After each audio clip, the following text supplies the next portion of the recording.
enisaotranao jeso malalo tratrizao fotona mamizao ianaranay antongotrao izahay izay mpianatrao koambitenenare jeso malalo izahay iaino tsaranao ka irote niavy aminao itoetrapetsakao amponaya koambitenenare jeso malalo izahay iaino tsaranao ka irote niavy aminao itoetrapetsakao amponaya irote niavy aminao itoetrapetsakao amponaya.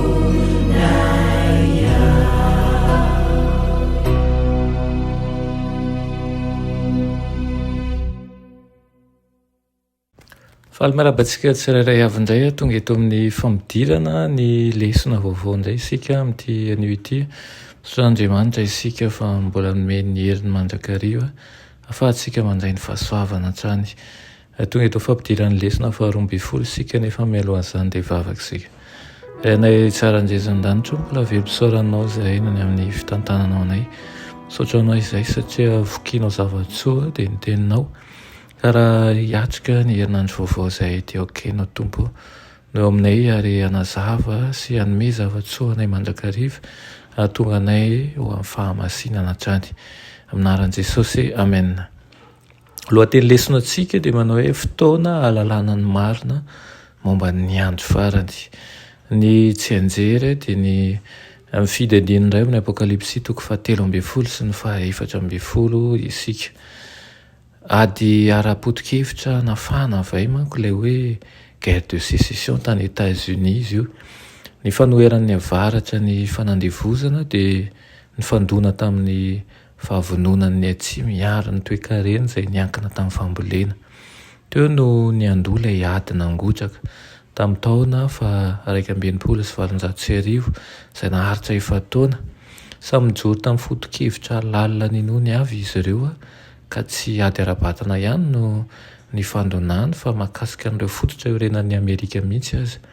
Ny atao Gettysburg tamin'ny taona 13 no nanamarika ny kion-dalana lehibe eo amin'izany ady nisy ny raha mandriaka izany. Teo ny atomboka ny faharavan'ny atsimo izay nitarika azy lavolefona teo anatrihan'ireo avy any avaratra.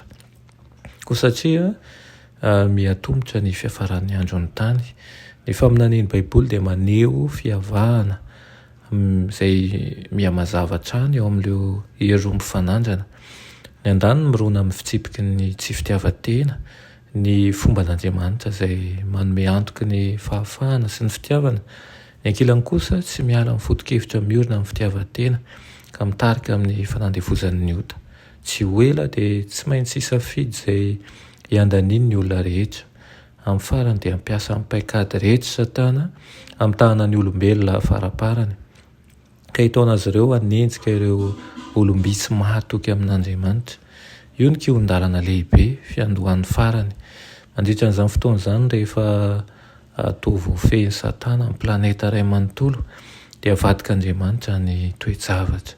Hisy fampitandremana sy fanasana fara nomena ny mponina rehetra ambonin'ny tany rehetra ho lavo i Babilôna ary hitoran'ny filazantsara mikery izay no havaozina ireo mahatoky ho fotoam-pandresena kanefa sarotra ho an'ny vahoakan'Andriamanitra izany.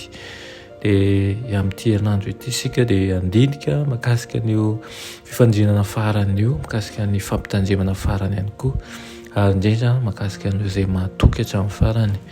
Ny irina dia hahatonga antsika hatoky hatramin'ny farany aneny fahafantarana an'izany. Amen. Vavakitsika. Satranao izay ray tsara indrindra fa mbola nomenao izany toromarika avy aminao izany. Fa fantatra ny zavatra rehetra isy any am-parany ihany koa ianao izay tsy maintsy isy ary izany dia mampitanjina anay ny amin'ny fototra hijoroanay sy ny fironanay ankehitriny. Tompo ampio izay mba hisafidy ny lalana tsara eny afahanay mahazo amin'ny fiainana mandrakizay. Aza vela ho varinany amin'izao fiainana izao ihany koa fa ampitoto io mandrakariva ny amin'ny hazo fijalianao. Anaran'i Jesosy, amen.